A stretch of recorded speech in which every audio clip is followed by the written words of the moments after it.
Hello, back in Movie City Recap channel. The movie starring Denzel Washington as Robert McCall, who is going to his job at Home Mart. Robert is a respected, beloved man among his co-workers. Robert is having lunch with his friend Ralphie, who wants to pass the test of becoming a security guard, so Robert advised him that he has to lose weight. Every night, Robert McCall goes to a dinner with a book to read. This night he is reading a book named The Old Man and the Sea. A young girl asks Robert if the man in the book has caught the fish. He answered not yet. Then she leaves. Later, McCall has his dinner and the same girl is there. She noticed that McCall is reading a new book. Then a limo arrived and she gets a call from a man called Slavy. He was working as a pander. He tells her to join the client in the limo. A fatty man waiting for her. She doesn't want to join him as she hates this man, considering him as a pig, but she has to. She goes outside and joins him. Next night, McCall has his dinner and he finds the same girl again. She has a punch on her face. He offered her a donut. She introduces herself as Terry, and it wasn't her real name. Her real name is Alina. They talk together and she gives him CD that she recorded of herself singing. Then they leave, walking together. Slavy arrive. He gets out the car and slaps Alina. McCall noticed that Slavy driver has a gun. Then Slavy offers McCall his business card. Next time McCall has his dinner, he knows that Alina is in the hospital after being beaten severely. He goes there to find another girl called Mandy. She was more punched. Mandy walks by McCall.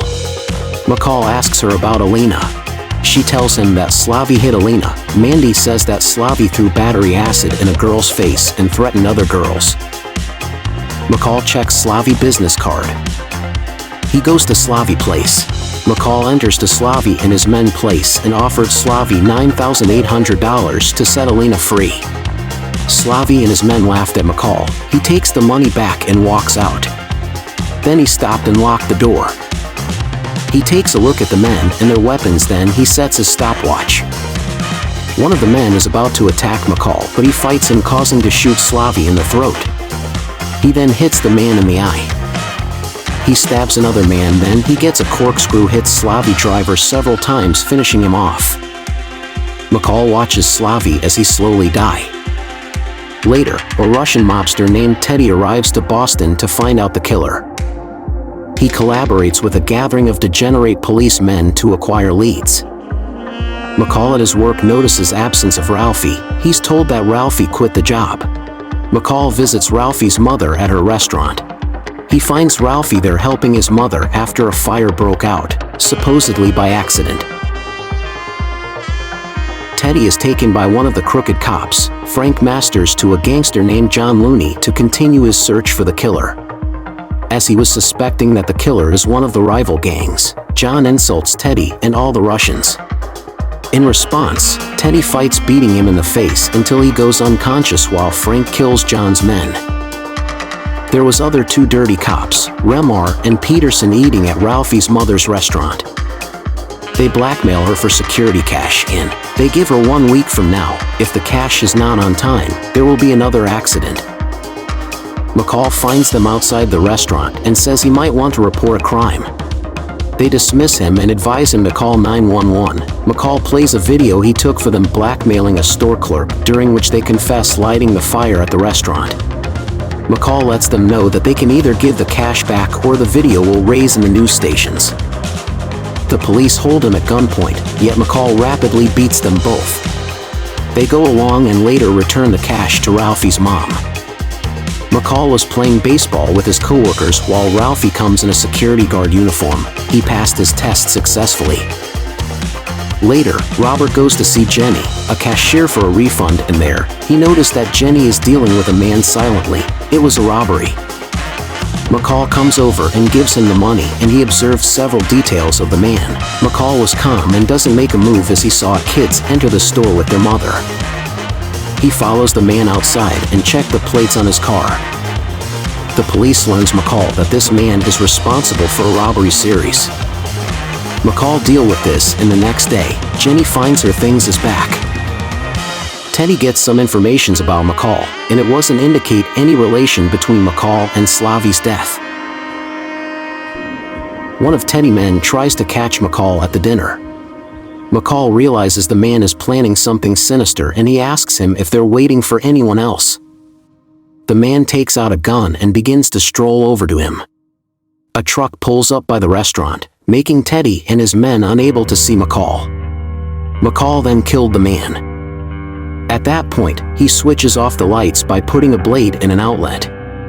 Then he leaves, taking photographs of Teddy and his men in their car. The gangsters followed McCall to his home. McCall is treating himself from a wound sustained from the gunman. Teddy and his men arrive. McCall watches them on the cams, and Teddy knows he is watching. McCall visits his friends Brian and Susan, who are working together for some intelligence agency. He knows that Susan can get him some information about Teddy and his business. Meanwhile, Susan tells McCall that Teddy's real name is Nikolai. He works for a Russian Mafia led by Vladimir Pushkin. Pushkin used to send Teddy for certain missions. Remar and Peterson, the two dirty cops who blackmailed turned the fire on Ralphie's mother restaurant, were on Pushkin's payroll, but he found them dead. Susan warns McCall about this men and how they are dangerous. Later, McCall finds Frank and traps him in his car, which he has rigged with a hose from the tailpipe. McCall tells Frank that he has two choices. First one is to give him useful information about Pushkin's operations. The second choice, he will be left in the car to die. Frank chooses the first one, and he takes McCall to a warehouse where the Russians store millions of dollars in cash. McCall deal with the gangsters to surrender, tying them with the money for the cops to find. He handcuffs Frank and frees the workers. The police arrive to arrest Frank and the gangsters and find the money.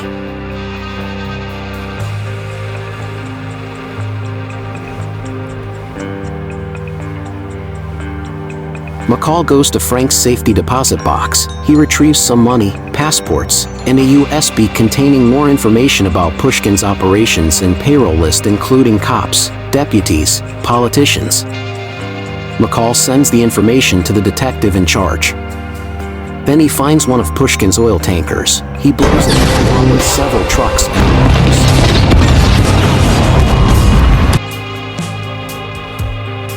Teddy and his men overwhelm Home Mart and take Ralphie and Jenny as hostages till McCall goes to confront them.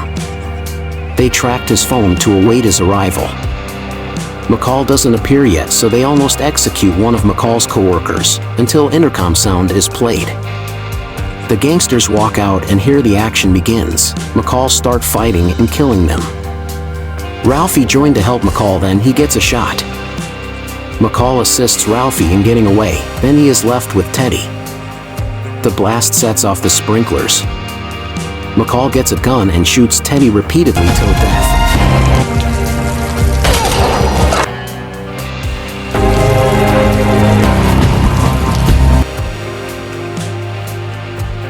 3 days later, McCall is at Pushkin home in Moscow. Pushkin is taking a shower. McCall turns the lights on and off, then runs the sink water.